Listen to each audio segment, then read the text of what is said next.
Welcome back to my channel Urdu Darsgah. I hope आप लोग ठीक होंगे। मैं डॉक्टर गुलनाज फातिमा।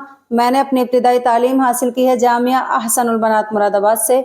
उसके बाद एमए की डिग्री और डॉक्टरेट की डिग्री हासिल की है अलीगढ़ मुस्लिम यूनिवर्सिटी के शोबा सुन्नी दीनियात यानी फैकल्टी ऑफ थियोलॉजी से। आज की इस वीडियो में मैं टेट सीटेट के उर्दू क्वेश्चंस लेकर हाजिर हुई हूँ ताकि आप लोगों को सॉल्व करा सकूं और आप अपना पेपर बआसानी क्लियर कर पाएं। तो आइए बिना देर किए वीडियो शुरू करते हैं। सवाल नंबर 15, इबारत को गौर से पढ़िए और सही जवाबात 15 से 17 तक दीजिए। यानी इस इबारत में से 15 से 17 तक सवाल के जवाबात इसमें मौजूद हैं। 15 अगस्त 1947 को मुल्क आजाद हुआ। उसके कुछ महीने पहले तश्कील शुदा अबूरी हुकूमत में सरदार पटेल दाखिला और इताअत और नशरियात महकमा के मेंबर बने। बाद में हिंदुस्तानी रियासतों का महकमा भी उन्होंने संभाल लिया। फिर हिंदुस्तान के नायब वजीर आजम बने। सरदार पटेल तहरीक आज़ादी के एक अजीम मुजाहिद थे, लेकिन अब उन्होंने खुद को एक कामयाब हुक्मरान भी साबित किया। मुंदरजा बाला इबारत में जिस शख्सियत का नाम लिया गया है उनकी पैदाइश कब और कहाँ हुई। यानी वल्लभ भाई पटेल की पैदाइश कब और कहाँ हुई। इनकी पैदाइश हुई 31 अक्टूबर 1875 ईस्वी में और गुजरात में। तो इसमें ऑप्शन ए सही है। इनका इंतकाल दिल के दौरे से मुंबई में 15 दिसंबर 1950 को हुआ। सवाल नंबर 16, वल्लभ भाई पटेल तहरीक आजादी के एक अजीम डैश क्या थे। एक अजीम मुजाहिद थे। तो इसमें ऑप्शन ए सही है। सवाल नंबर 17, वल्लभ भाई पटेल हिंदुस्तान के कौन बने। नायब वजीर आजम बने। तो इसमें ऑप्शन सी फिल होगा। सवाल नंबर 18, मुनासिब लफ्ज छांटकर खाली जगह पुर कीजिए। 1921 ईस्वी मुल्की और कौमी तालीम के डैश के लिए बनारस में काशी विद्यापीठ का कयाम हुआ। 1921 मुल्की और कौमी तालीम के फरोग के लिए बनारस में काशी विद्यापीठ का कयाम हुआ। तो इसमें क्या आएगा फरोग। तो इसमें ऑप्शन डी सही है। सवाल नंबर 19, मुंदरजा झेल में बसरी आलात नहीं है। इसमें बसरी आलात जो है वो है रेडियो। तो इसमें ऑप्शन डी सही है। रेडियो जो है समई आलात में से है क्योंकि इसका ताल्लुक किससे है, सुनने से है। बाकी तीनों का ताल्लुक देखने से है यानी बसरी आलात से है। और रेडियो क्या है, समई आलात में से है। सवाल नंबर 20, मजमून निगारी यानी ऐसे राइटिंग की तर्ज से तुलबा में किन सलाहियतों का इजाफा होता है। सबसे पहला ऑप्शन है तुलबा की तख्लीकी सलाहियत में इजाफा होता है और दूसरा है अल्फाज और जुमलों के इस्तेमाल में क्या होती है, पुख्तगी पैदा होती है।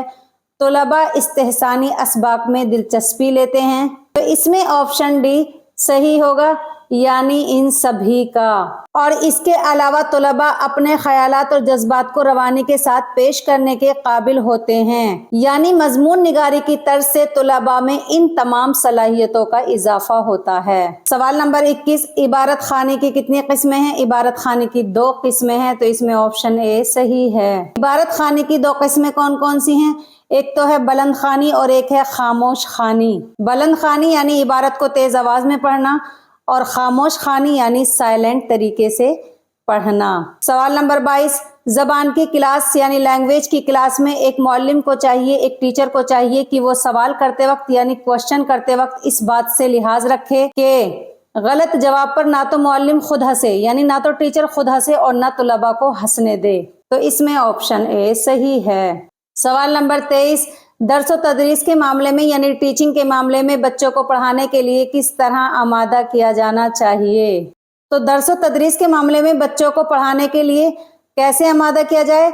बच्चों को आगे पढ़ाने में इमदाद यानी मदद, मशवरों को अहमियत दी जाए।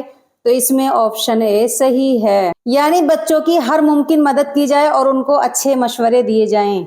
सवाल नंबर 24, जबान के सीखने में दर्ज झेल आलात मुआविन साबित हो सकते हैं। यानी नीचे जो ऑप्शन दिए गए हैं उनमें से कौन से आलात ऐसे हैं जो जबान सीखने में मददगार साबित हो सकते हैं। तो उनमें पहला ऑप्शन क्या है, टेप रिकॉर्ड इंटरनेट रेडियो। तो यही सही है। यानी टेप रिकॉर्ड इंटरनेट रेडियो ये एक ऐसे आलात हैं जो जबान सीखने में काफी मददगार साबित हो सकते हैं। टेप रिकॉर्ड इंटरनेट रेडियो ये ऐसे आलात हैं जिनसे जबान को सीखा जा सकता है। सवाल नंबर 25, नस्र की माना के एतबार से कितनी किस्में हैं? नस्र की माना के एतबार से 4 किस्में हैं, तो इसमें ऑप्शन डी सही है। सबसे पहली किस्म है नस्र सलीस, दूसरी किस्म है नस्र दकीक, तीसरी किस्म है नस्र रंगीन और चौथी किस्म है नस्र सादा। सवाल नंबर 26, हुरूफ तहज्जी के तरीके से कौन से तरीके में पढ़ा जाता है? तो वो है अबजदी तरीका, तो इसमें ऑप्शन ए सही है। सवाल नंबर 27, उस्ताद की मदद से कौन सी जबान रस्मी माहौल में सीखी जाती है? तो वो है दूसरी जबान, तो इसमें ऑप्शन बी सही है। सवाल नंबर 28, घर का काम यानी होमवर्क को क्या कहते हैं? होमवर्क को कहते हैं तफवीज, तो इसमें ऑप्शन बी सही है। सवाल नंबर 29, अमली कवायद के तरीक़े कार को क्या कहते हैं? तो इसको कहते हैं इस्तक़राई तरीका, तो इसमें ऑप्शन सी सही है। नस्र की कितनी किस्में हैं? इस्तक़राई तरीका किसको कहते हैं? अबजदी तरीका किसको कहते हैं? ये मैं अलग से एक वीडियो में एक्सप्लेन करने की कोशिश करूंगी। सवाल नंबर 30 को आप नोट कर लीजिएगा, शेर खारगी की उम्र कितनी है? इसका जवाब ये है, पैदाइश से 2 बरस तक शेर खारगी की उम्र होती है। मैं इस वीडियो को इस उम्मीद के साथ खत्म करूंगी कि तमाम लोगों को ये वीडियो अच्छे से समझ में आ गई होगी। अगर आप लोगों को हमारी इन तमाम वीडियो से थोड़ा सा भी फायदा हो रहा हो तो आप लोग हमारे चैनल उर्दू दर्सगाह को सब्सक्राइब करना ना भूलें। और प्लीज अगर मुझसे कोई गलती हो जाती है तो मेरी इस्लाह जरूर किया करें और अपना फीडबैक याद से जरूर दें। मुझे आप लोगों के फीडबैक का इंतजार रहता है। नेक्स्ट वीडियो में फिर हाजिर होंगी एक और वीडियो के साथ। तब तक आप लोग अपना ख्याल रखें, अच्छे से तैयारी करते रहें, खुश रहें। अल्लाह हाफिज।